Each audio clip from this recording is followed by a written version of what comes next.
also time for us to consider what possible solutions can be there.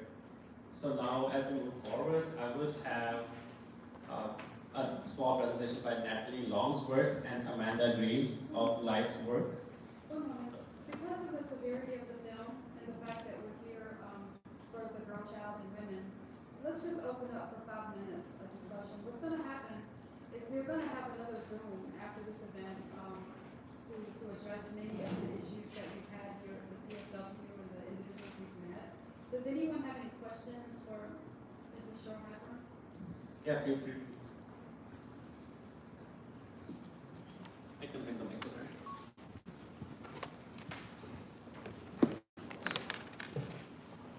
Hi, thank you. I would like to recognize free speech. Thank you for letting me speak. This is also something that we as women cannot do around the world. What can we do? I come from Iceland. We're top of the world. For 13 years, we're the best in equality in the world. It's a small community, but it resonates with what we're saying with the art because we are practicing how we want society to be. So I really want to know from the other side of the world where we are luxury girls. I'm sorry, I can't say I'm sorry for that. I was born there. I was lucky to be born there. But what can we do as citizens of the world? Thank you. Thank you. We can take a few more questions and collectively answer. I can speak loudly. Oh, you can go. I'm sorry. Hello, I come from Turkey. We are also a film festival for 26 years, Blind Room Foundation. I was just wondering, I couldn't catch up the place with the minors. As you know, early child and forced marriage is a very common thing also. Does this practice hinders it? Is it used for also children, girl child used for this practice, or what is its common about the girl child? You in front. You had a question. I just wanted to know, has the UN officially condemned this practice? And there was one other over here. And I wanted to know how the young girl made out. Is there a post story to her after the movie? Let's see her. I didn't hear what was asked. Oh, I'm sorry. I wanted to know how the young girl that we saw in the movie made out. Did her parents understand that she had, they had been tricked? Did she have any benefits from this story, that her life changed in any way? Okay. And final question over here. Yes, I'm a filmmaker as well, and I'm always concerned about my subjects. So I'm wondering how she came to you, how she was cared for, and given that the story is told. And given that the story is now told, how are you bringing more girls into the fold in order to find some remedy? So let me try to collectively answer.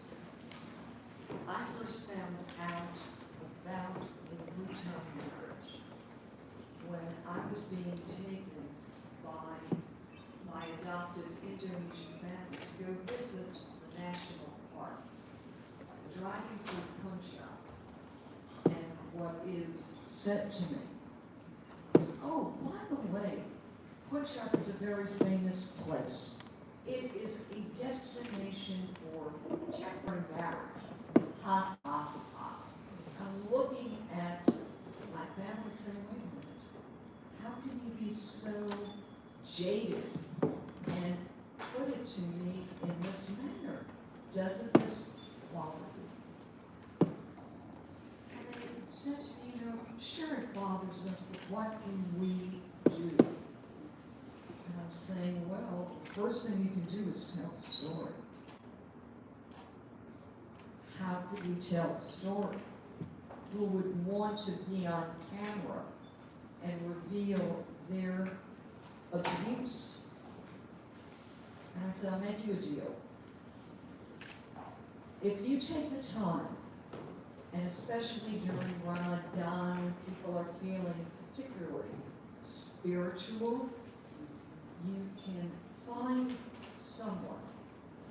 The money will be there. You don't have to worry about the wherewithal for making the film or protecting the woman. We will take care of her. We will protect her. And it took about 2 years to find someone who was willing to reveal themselves and their scars.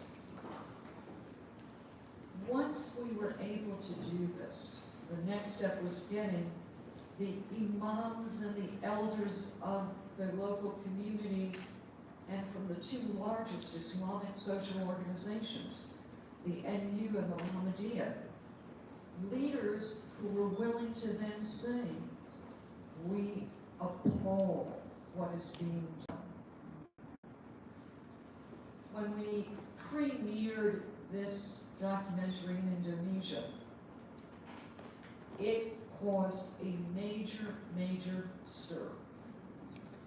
From Radio Republika Indonesia, CNN Asia, the different television and media portals, all of a sudden couldn't turn a deaf ear or a blind eye to what they had been accepting, putting under the carpet. And the celebrities in Indonesia, women, came out on stage at every screening to say, see us, listen to us, we are now here with these girls. And then we took, with the Ministry of Religion endorsed this documentary and said, it needs to be shown, people need to be taught, children need to be made aware of what their rights are, because unfortunately, the children did not know their rights. How do we talk to our parents?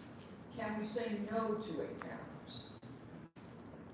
And we actually, with full military security so that there would not be a incident, took 600 high school students in Puncak, showed them the documentary, and then engaged for more than 2 hours of discussion with them. So the child who would not have spoken out before, from a neighboring village, who said, the man who basically negotiates with the visitors lives next door to us. And he's talking to my mother and father repeatedly because he wants me to be a marketable product. And we went through and told her, you know what? Understand that now the Ministry of Religion and the police here in Puncak and the municipality are here with you. We are here with you. And in Iceland and anywhere else, children have to be taught. They have to know that they have their rights. And they cannot simply be abused and allow the abuse to be accepted. And it's really the challenge for all of us, where we see things that are appalling. Just like I saw something being taken to a national park, we have to speak out, because what is accepted elsewhere should not necessarily be accepted elsewhere. And I look at the result, the repercussions, where I now have children throughout Indonesia holding banners saying stop sexual trafficking. Because for the minor, this is an absolute case of sexual trafficking. and it needs to be stopped.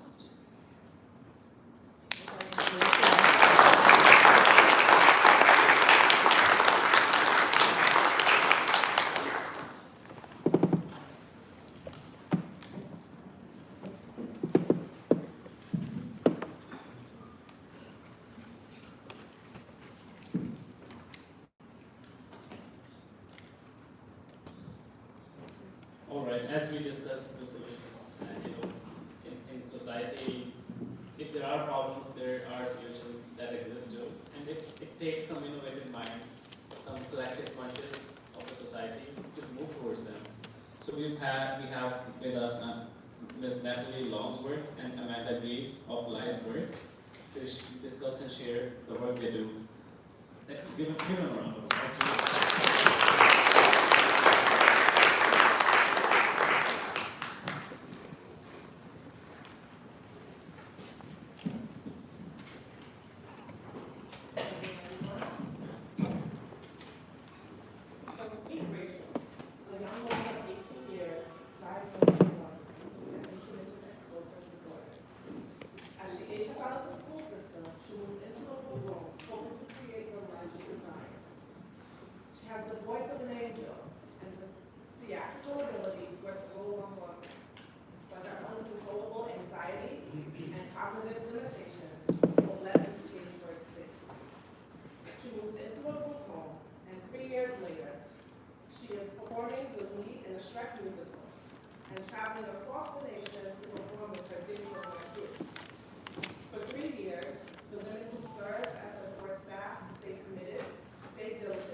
And now has a job teaching theater to young children, one baby. She has developed the skills to travel independently and is able to access theaters in her community as she chooses. This is a success story, but she could not have done it alone. The field of intellectual developmental disability is one that encompasses a multitude of professional disciplines working together to provide supports necessary to those with developmental disabilities. However, the success of that mission to provide those with intellectual disabilities a fair shot at having the life they desire rests on the shoulders of entry-level employees, direct support professionals they're called in the field, and the vast majority of them are women. But as you progress on the ladder of leadership, the numbers shift, the scales tip, and not for lack of skill or ability, but because the business world still fails to accommodate the multifaceted existence of the one we call women. In the IDD world, these entry-level female employees serve as caretakers, medical aid, psychological comfort, and confidants. They cook, they clean, they wash, transport, advocate, advise, counsel, and not just the people that they support that have the intellectual disability, but also to their families and their support systems. These women are the ones that execute the instructions of the esteemed doctors and therapists that these people see, and they still cannot afford to put food on the table. So we encourage them, that's what we do, we encourage them to move up the ladder, to progress themselves towards leadership. But is there space for them to be accommodated there? So many women in the IDD field are mothers, some are wives, some are partners, but all of them are someone's daughter. And we are on a mission to shape leadership in the IDD field to create a functional space for women and all who identify as women. A space that will lessen, if not eliminate, having to choose between professional development and raising a family. A space that reduces the trauma to new mothers as they return to work. A space that considers the biological factors and makes the necessary accommodations standard. A space that does not prey on the female intuition on the entry level as they provide support and they clean and they wash and they cook. But then when they reach the executive level, we're asking them to erase it like that part of them does not exist. A space where the voice of a woman holds just as much power as the man she sits next to, without her being deemed to be aggressive. But one person alone cannot create this space, and I implore everyone in this room to join us on this mission. Let each one of us tell another,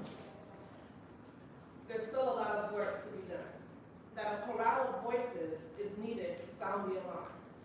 And that injustice does not just exist in the IGG fields, but it is spread across the nation, it is spread across the globe.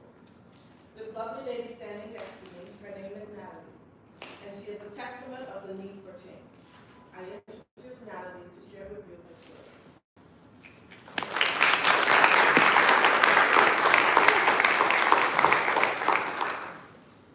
Good afternoon, everyone. I want to thank my colleague for such a beautiful and powerful example of the work that's done every day at our organization, Life's Work. I want to share a brief story about a little girl. This girl dreamed of a life of happiness and freedom to be whatever she wanted to be. This girl grew up first-generation American, daughter of Haitian immigrants, and the only person in her household who spoke English. This girl watched her mother work 2 jobs as a caretaker for children with psychiatric and cognitive delays, with love, tenderness, and care. This little girl watched her mother face adversity as an immigrant, but never gave up her goal of giving her daughter the gift of choice. This little girl worked hard in school and graduated multiple times at the top of her class. And this little girl, when she was old enough, started volunteering to work with the most vulnerable population as her mother did, children with disabilities. This little girl grew up and became a mother herself, a mother of a child with autism, and she advocated for her child while continuing to work with that vulnerable population.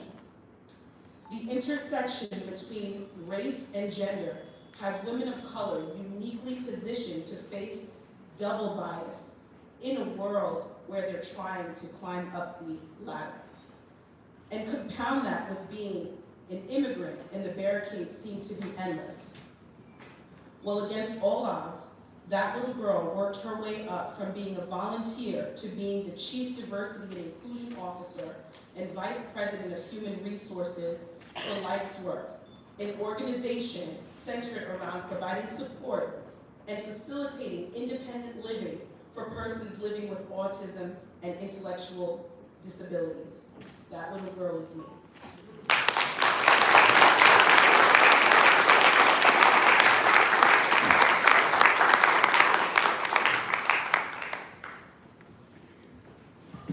Now, I know that we have more speakers and we're cutting it close, but I just want to tell, I'm very inspired with working with our organization, because Cheryl and myself, her organization also focuses on disability, but a lot of people don't know I did talk until I was 5. By the time I reached 9 years old, I was on kindergarten level, and I was told that you're going to have to be, I was actually in special education by the time I was in the 5th grade. And it was only playing the piano and music that opened my mind up. So I was a labeled child as well, and that's something that we as women have in common, but we can overachieve it if we believe in something.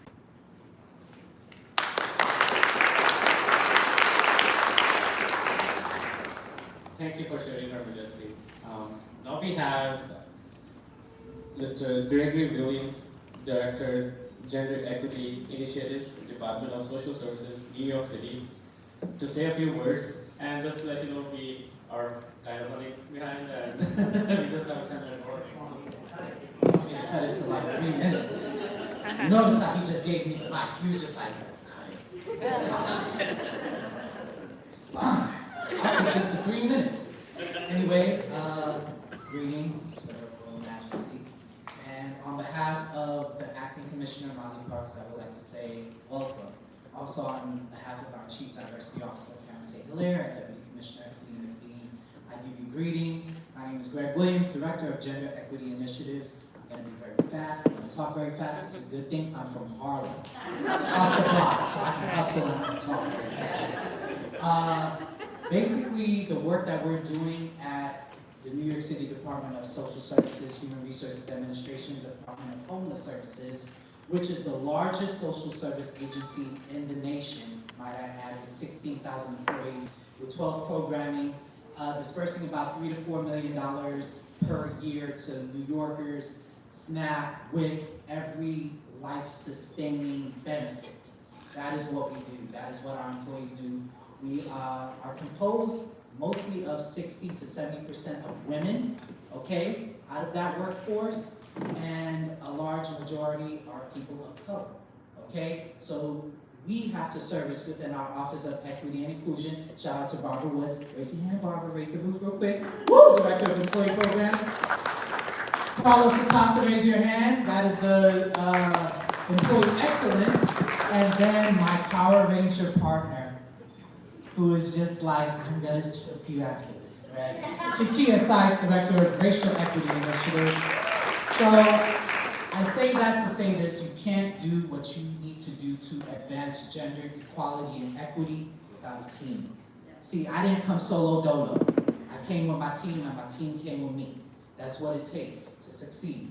We do three things, not three things, multiple things, correct? We do things within 3 phases, okay? The first phase is new employee orientation. Every new employee orientation, we stand there in front of hundreds of our new employees saying, we're here for you. We're gonna be by your side throughout your whole entire journey. Here's my number. That is an impact in itself. When was the last time you hired day one and somebody came up to you and said, I'm your partner, I'm your ally, call me. I'll be your support system. When was the last time? Raise your hand. Day one, you had that. She did it. She did it. There's one person out of this whole auditorium. So that is our first phase, is to impact the lives of our new hires. Second phase, I have a gender equity toolkit. I must say, it is pretty nice. It's pretty nice, but it's not as robust as Shaq. Shaq has like a 4-chapter racial equity. It talks about the dimensions of racism and racial subconsciousness. Don't worry, my gender equity toolkit is gonna get up there. I talk about intersectionality. That's the second phase, is to actually with the tools that they're gonna need to sustain themselves at work, okay? You can't just talk.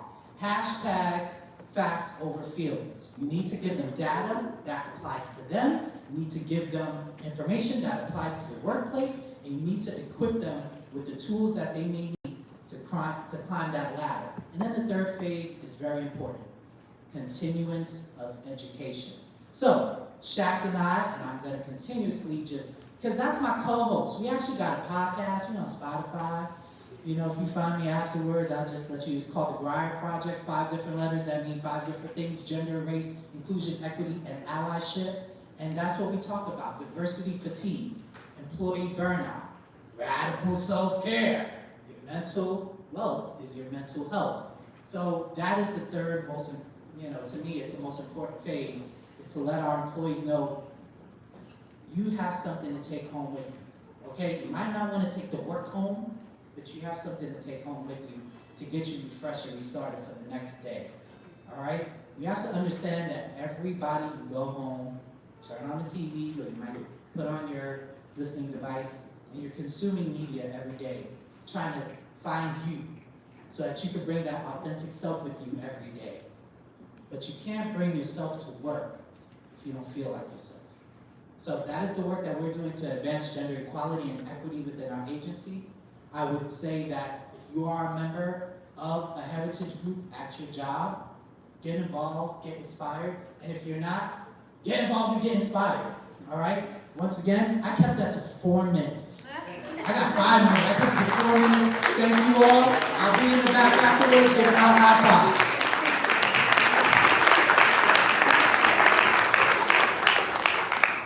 That was nice and thick, eh? Now I'm going to quickly move over to Jessica Markin from CIPRO. And give her a round of applause, please. Thank you.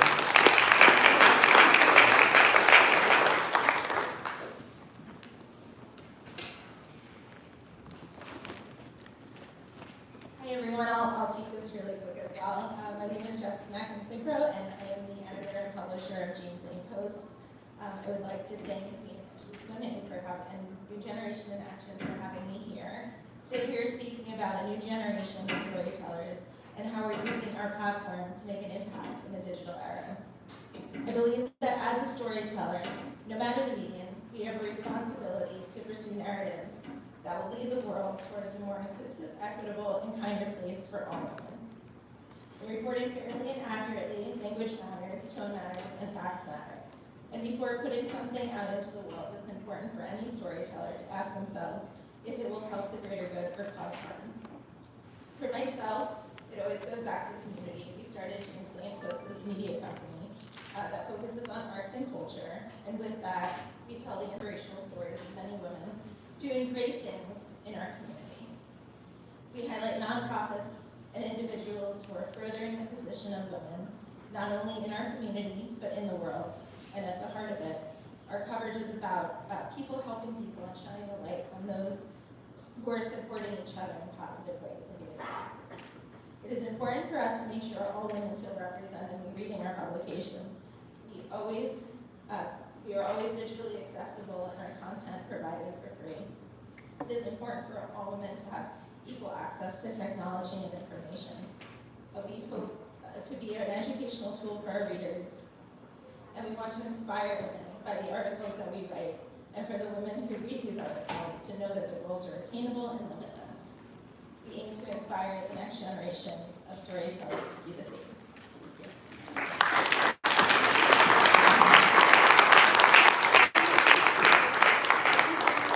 Thank you so much, Jessica. We all know the power of journalism and what difference in the world that journalism can make. So thank you for doing the great work that you're doing. We have now remarks from J.D. Rose. Woo!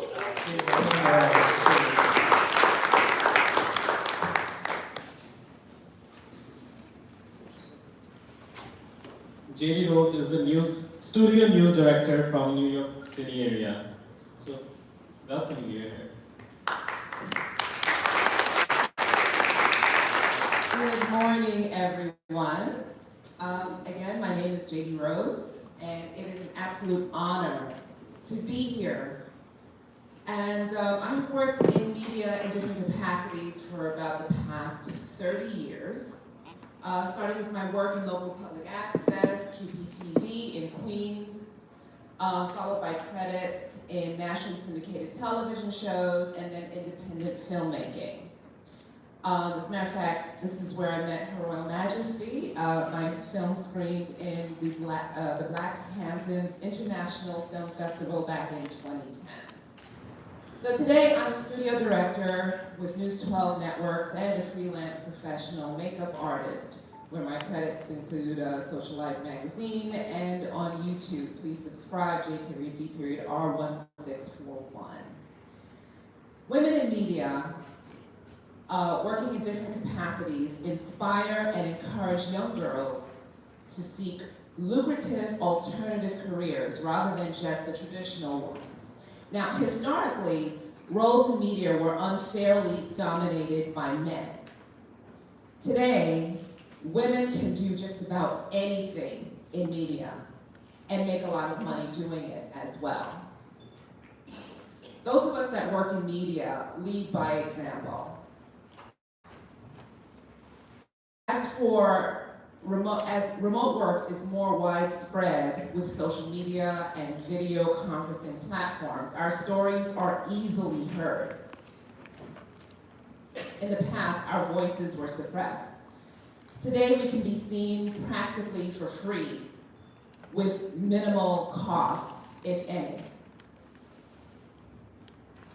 So I say today, give a girl a smartphone and see what she can do. Thank you. Thank you for sharing the power of media in this video. And as we move forward to we have to think that. So before we proceed to see a little short story, we have Kayla looking for Smith to do some final remarks. She's an indigenous designer, and she would like to say a few words on how she's making a difference to fashion.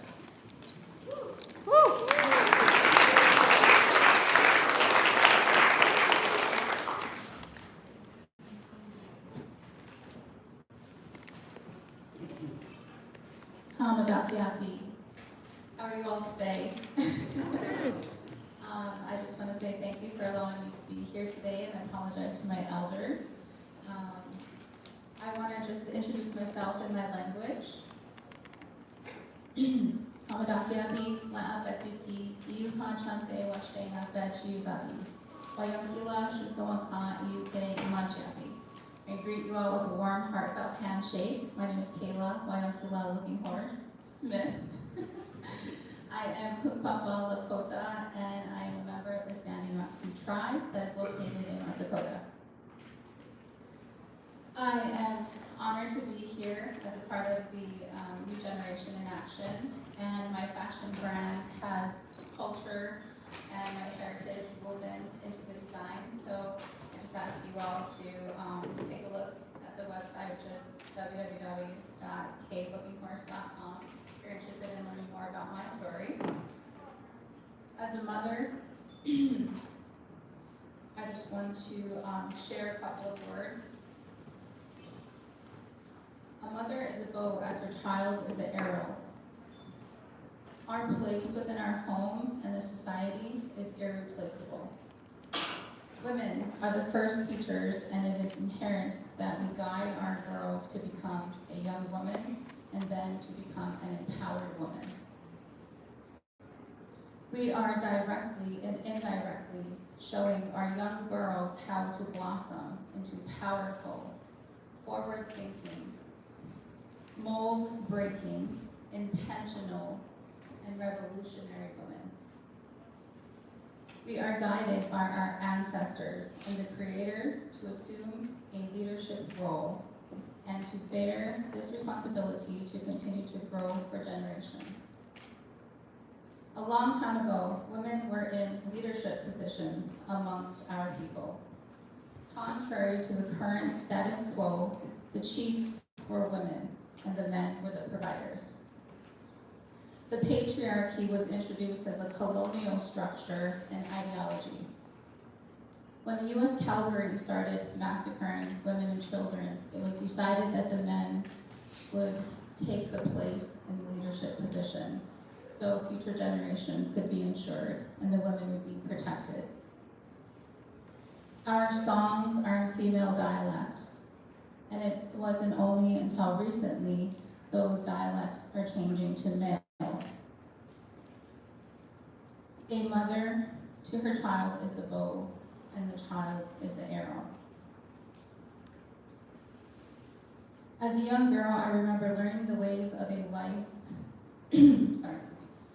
I remember learning the ways of life as a helper to become a jingle dress dancer, which is a traditional dance of healing for the American Indians amongst Indian country. As I danced for those who could not, and for those who were suffering, I remember the teachings, and it brings me to today. We as a society of women must remain strong, and also to be a reminder for the men of those first teachings of the Creator, and that is respect. Respect for the human race is like a bird. If one wing is stronger than the other, the bird cannot soar. This is an example of balance in our everyday lives. The lack of respect for women and the American Indians has resulted in the missing and the murder of Indigenous women. Indigenous women and girls are murdered 10 times more than all other ethnicities. According to the CDC, murder is the third leading cause of death amongst Indigenous women. 56.1% of Indigenous women have experienced sexual violence. The National Institute of Justice reported that 84.3% have experienced violence within their life. A woman has the ability to create mind, heart, body, and soul being our spiritual connection. As a life giver, women are healers naturally with a strong intuition. And it is pertinent we allow those abilities to be the guiding force during this time. A time that we are in is a little chaotic, and it is everybody's responsibility to our Mother Earth. And as a reminder that everything is a living being, and our sacred hoop includes all conditions the Creator has made. Every day we pray, we make our connection to our spirituality. I'd like to thank you all for allowing me to be here and speak. Thank you.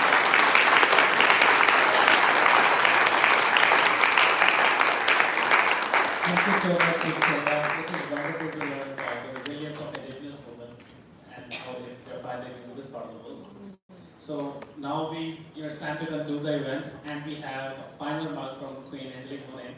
So I'll pass on the mic to her, and this is it for us. Thank you so much.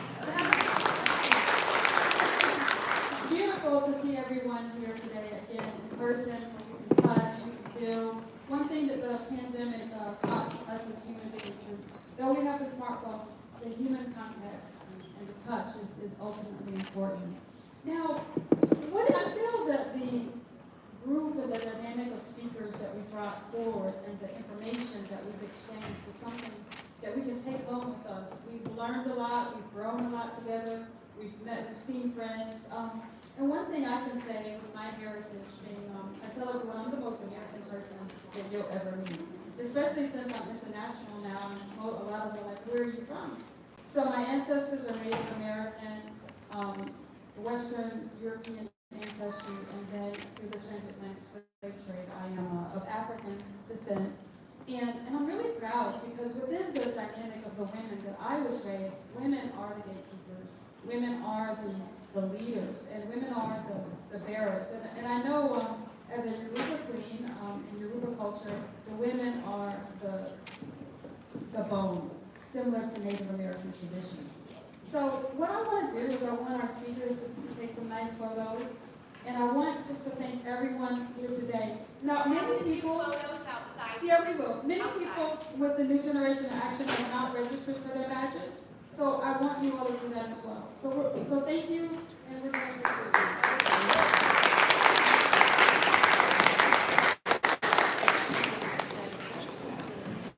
Thank you everyone for this wonderful afternoon and morning. And we are glad to see you all. If you have signed up the registration form, and we didn't get to do it, please do it outside. We have a registration form for your names and emails to connect with us. And we know we have to back up. Thank you.